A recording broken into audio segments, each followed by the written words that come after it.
is Wednesday, the 3rd of June, 2026. My name is Francisco Gaffney, and this is my daily streaming all about governance, risk, compliance, and advisory boards. And we have the model in front of us already.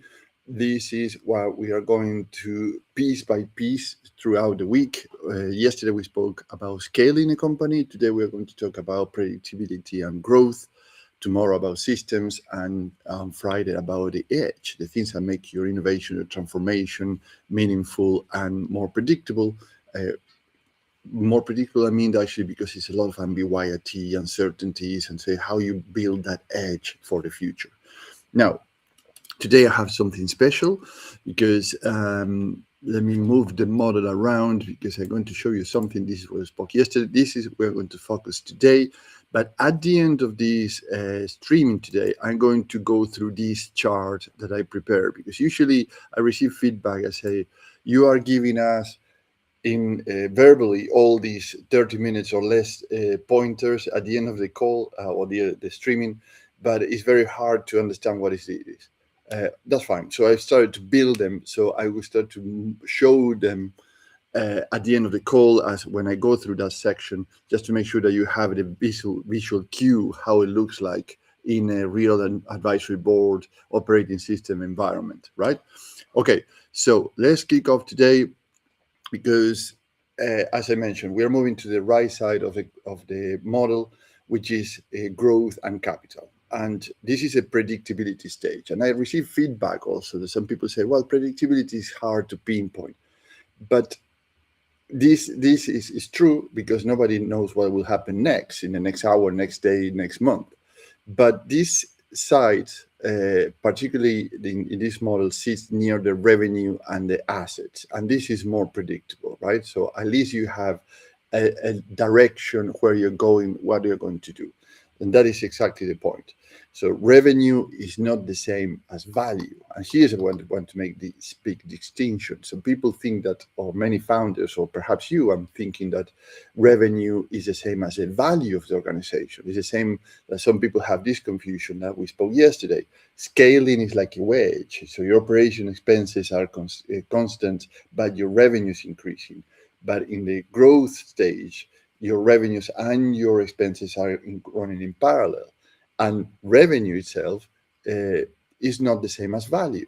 So let me say that again in plain English. A business can grow and still become less attractive. And you may say, why? Because actually we are increasing the revenue. We are the money is coming. Because this is the trap.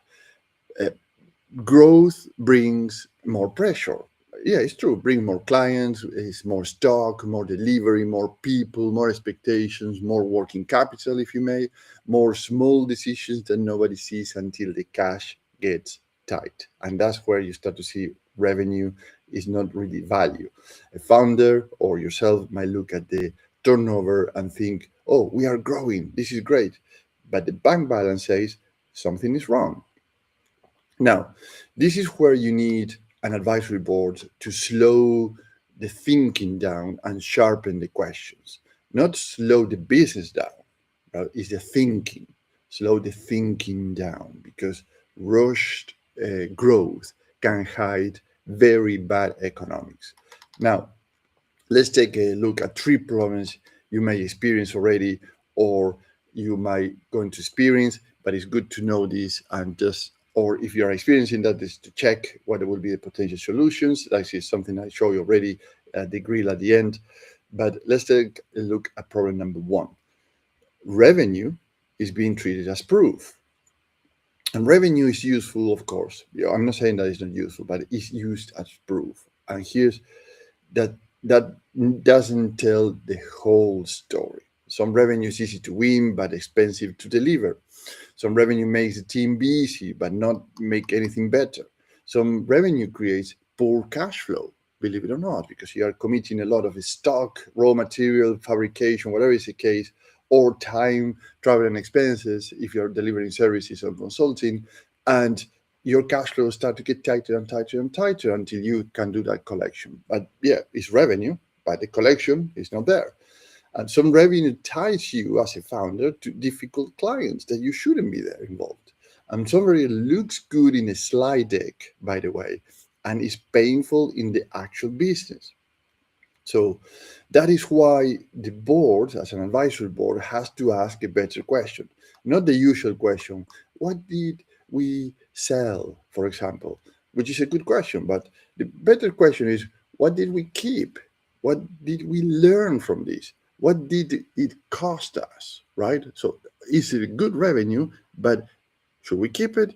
What we learn about this, how much is costing us? Problem number two, your assets are not clear enough to support value. And what I mean with this is where many good companies lose money without noticing. And you have assets, but they are not well organized. The data is messy, methods and are not documented, like you don't have a proper standard operation procedures, workflows, or documented processes that can be transferred and train people and onboarding people quickly. You have a brand, but it's not protected enough. You don't have the trademarks, you don't have your right reserves, your intellectual property documented, etc., etc. You have processes, but again, they live in people's habits, in their heads, in the way that they work. It's not transferable. You have a customer proof, but no one uses it properly, particularly the sales team. And you have supplier work, but the ownership is unclear. So when the business looks for funding, for example, or buyer or partner or a new market, these gaps start to show up and they really matter because the value needs evidence. And then you say, oh, we have an increased revenue. Well, let's take a look at how this revenue is structured. And then you start to see that actually there's a lot of blank spaces there. Problem number three, capital follows noise instead of discipline. And what I mean with this is a loud project gets funded, a persuasive leader gets the hire, right? So somebody's very loud and they have a track record, whatever you know. A new idea gets money because it feels urgent, and old product keeps getting attention because no one wants to upset the team. And I heard that before. And actually, you've seen that before in large organizations like Apple in '97 when Steve Jobs came back to Apple. He discontinued 75% of the production line because they were competing feature by feature, product by product, launch by launch against other 20 manufacturers in the market. So a difficult client keeps taking time because the revenue looks big. But is that the right client for you, even if the revenue looks big? This is how capital leaks, not through one dramatic big mistake. It leaks through a lot of small yes decisions that nobody review properly. So, in other words, you can imagine that the advisory board system model is a weight bearing side of the business. So, the revenue is coming in, assets are being built, but if you don't check the balance, the whole thing can lean through a wrong way. So, you might have a very good revenue and asset build, but then you start to get a risk increasing everywhere because actually is much of a noise, a drag, and a lot of friction rather than a clean revenue that you can say, yeah, we have this under control. So, as a board advisor, what I would propose to consider is the following. Start with a simple portfolio view, right? So, it's a view of your portfolio. Bring the real numbers into the room. So, revenue by offer. So, which offer brings which revenue, which is a margin, if there have cash delays, pricing rules, capital commitments, live projects against projects that are dragging, key assets, and particularly your time as a founder. How much of your own time is dedicated to all these things? And obviously the client quality, because probably you won't like to work with these toxic clients. And yes, we have to say sometimes the clients are not the best for the organization, even if it hurts the revenue apparently today. But if you look into the pattern in the past, probably that revenue hit is a very good decision because it frees a lot of resources, time, mental health, you name it. And then you can think straight better again and go through business actually is more cooperative partnership and build better relationships and processes and systems. So You have to look at the patterns. Which offers produce clean value, which offers create less noise, which clients strengthen the business, which clients drain it. Are the assets worth more investment or not? Assets are half built and underused, or are properly built and documented and with IP protection, royalties, the licensing, etc., etc. So which project needs more money, because some of them will need more capital. So, or which project needs to close down, as we mentioned with Steve Jobs, that he closed 75% of the production line. This is where the advisory board helps you as a founder to make the cleaner choices, because you carry the history, you remember why a project started, you remember the promise made to the client, you remember the person who pushed for the idea. And what the board brings here is the distance. So it detached emotion. It's not coldness, like I said, what we see from far away. So we are telling what is wrong, what is right. But distance helps the business to say this still matters, or this has its time. It's time to close it down. So then you said your capital gate. The capital gate is a decision rule, basically. Before money, time, or senior attention goes into something, the business should know the expected result, the owner, the risk, the deadline, and the evidence that will make the board stop. So that is really what it really matters here. Most firms are better at starting things than stopping things, and this is reality. So the advisory board must make stopping acceptable, not because the business is scared, it's because the focus has a value there, where I want to point the cannons to make the things happen in the business outcomes that we're looking for. Now, what do you gain working with me? You gain three things: business outcomes, differentiators, and risk reductions. In terms of business outcomes, you gain a cleaner view of where value is being created. You stop treating all revenue as equal. You see which assets deserve investment. You see which projects deserve a hard questions. And you create a capital discipline framework the board can keep using. And the board, I mean, is that distance that it doesn't, that gives you the capacity to see things in a different way. In terms of differentiators, the advisory board operating system brings finance, commercial operations, and asset thinking into one room. So it does not treat growth as a sales slogan, as many companies do. It treats growth as a set of choices. It is a faster to implement than hiring one executive. It's a lower overhead than a big consulting firm. There is no talent locked in, because members can be swapped every 6 months as the constraints changes, right?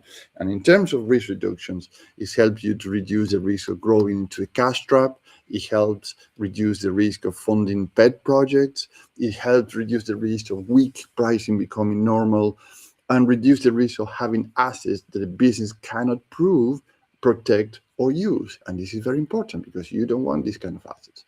And you reduce the risk of confusing turnover or revenue with value, which is what we said at the beginning.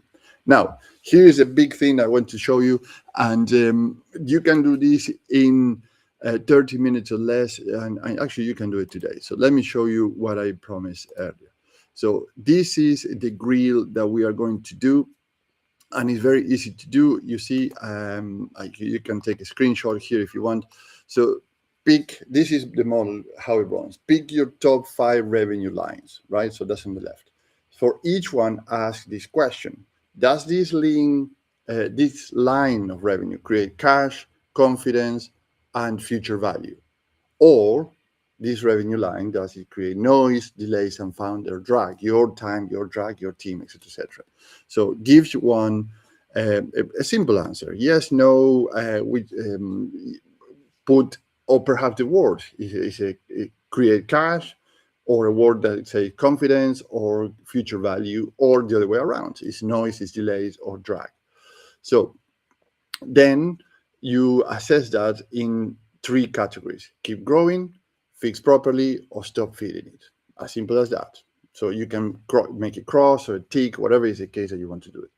And do not overcomplicate it. It's a very simple chart, but this is not the final decision, by the way. This is the first honest board conversation, or with the team, you can go with this chart and say, we need to discuss this. And here's a very, very clear, very simple starting of a conversation. Then you can overcomplicate it as much as you want. I wouldn't suggest that, but at least you have your first view of what's going on with your business. Something, things that need to be fixed properly, things that stop fitting it, and things that effectively you can keep to grow your company. So let's pause here for today and reconvene tomorrow, because tomorrow we move from to the bottom of the advisory board operating model, the controls and resilience. That is where we ask whether the business is strong because the system works, or because you as a founder is still catching the mistakes from everybody else, or the boomerang effect. You make a decision, your team accepts it, everybody goes to work, and then a week later, a month later, a quarter later, people come back to you and say, we need to review this again, I need your input. Very, very, how it's called, management upwards, or escalation upwards, or delegation upwards. It meaning that actually, instead of doing the job and the accountability that they have to do, it delegates back to you their own accountabilities and responsibilities. And that happens all the time. It's not part of your job, by the way. You as a founder, you as a leader, you as the entrepreneur need to delegate and make people accountable for their activities and responsibilities. But also you think that many times is part of your job to catch all these things up again. It's not really, because you don't have a system, you don't have an operating system that helps you to distinguish when they are doing this delegation upwards, as I call it. Now, if you are in a chair, in a leadership position, a C-suite, or you're a founder, that you lead a company with 50 or more employees and 10 million pounds or dollars or euros revenue, and growth is not turning into the value it should, let's have a 30-minute chat. So I can understand where you're coming from, where you are, where you like to go, so we can design an advisory board that brings you 25% revenue increase and 18% more productivity, with a faster implementation than hiring one executive, with a lower overhead than a big consulting firm, not talent locked in, and swappable members every 6 months. Have a great day, and